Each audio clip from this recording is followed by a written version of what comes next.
গণতন্ত্র দিয়ে ইসলাম প্রতিষ্ঠা সম্ভব না। ইসলামী দল নাস্তিক দলে পরিণত হওয়া সম্ভব, কিন্তু ইসলাম প্রতিষ্ঠা সম্ভব না।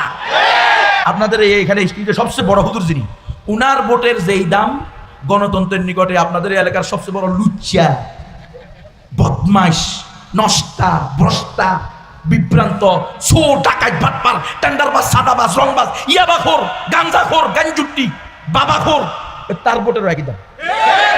আমার আফসোস হলো আলেমরা কিভাবে বলতে পারে, ইসলামী দল কিভাবে বলতে পারে যে আমাদের নিকটে সবকিছু হলো মানবতার ভিত্তিতে হবে। তোমার একে আল্লাহ মানবতার ভিত্তিতে রাষ্ট্র চালানোর জন্য বলেছে আকিমুদ্দিন, বেটা দিন কায়েম করতে বলা হয়েছে।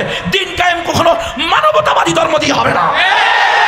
দিন কায়েম হবে আল্লাহ প্রদত্ত জীবন বিধান দিয়ে। আল্লাহ বলছে একমাত্র সঠিক ধর্ম ইসলাম, মুসলমান ছাড়া আর কেউ জান্নাতে যাবে না।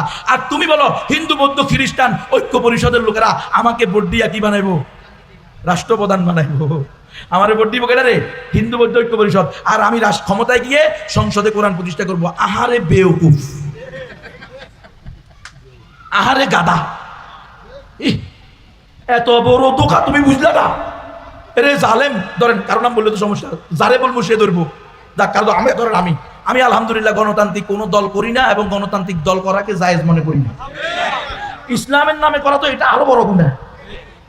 আপনি যদি গণতান্ত্রিক পদ্ধতিতে কোনো ইসলামী দলকেও ভোট দেন, তাহলে আপনি গণতন্ত্রের পক্ষে একটা শক্তি হইলেন। কারণ আপনি চাইলেন ইসলামী দলকেই দিচ্ছেন, কিন্তু আপনি দিচ্ছেন কি? গণতান্ত্রিক পদ্ধতিতে ভোট। তাহলে আপনার নিকটে ইসলামের চেয়ে, খেলাফতের চেয়ে, শরিয়ার চেয়ে মানব রচিত জীবন বিধান এটা আপনার কাছে বেশি অগ্রাধিকার। কারণ আপনি জানেন এই ভোট দেওয়া মানি এই এমপি, এই মন্ত্রী, এই প্রধানমন্ত্রীকে আল্লাহর বিরুদ্ধে আল্লাহর দেওয়া জীবন বিধানকে বাতিল করে নিজেদের মন গড়া আইন বানানোর অনুমতি দেওয়া। সুতরাং আপনি যদি কোনো ইসলামী দলকেও ভোট দেন, তাহলে আপনি গণতন্ত্রের পক্ষে শক্তি। আলহামদুলিল্লাহ, আমি গণতন্ত্রে বিশ্বাস করি না এবং গণতন্ত্র দিয়ে ইসলাম প্রতিষ্ঠা সম্ভব না। এটা আল্লাহ আমারে আল্লাহ এটা বুঝার তৌফিক দান করছে। আপনার বুঝে আসুক বা না আসুক, আপনি তো পড়ছেন, পড়াইছেন কিতাবুল্লাহ, সুন্নতে রাসূলুল্লাহ, ইজমা, কিয়াস, কিন্তু আবার গিয়া গণতন্ত্রের দাওয়াত দেন।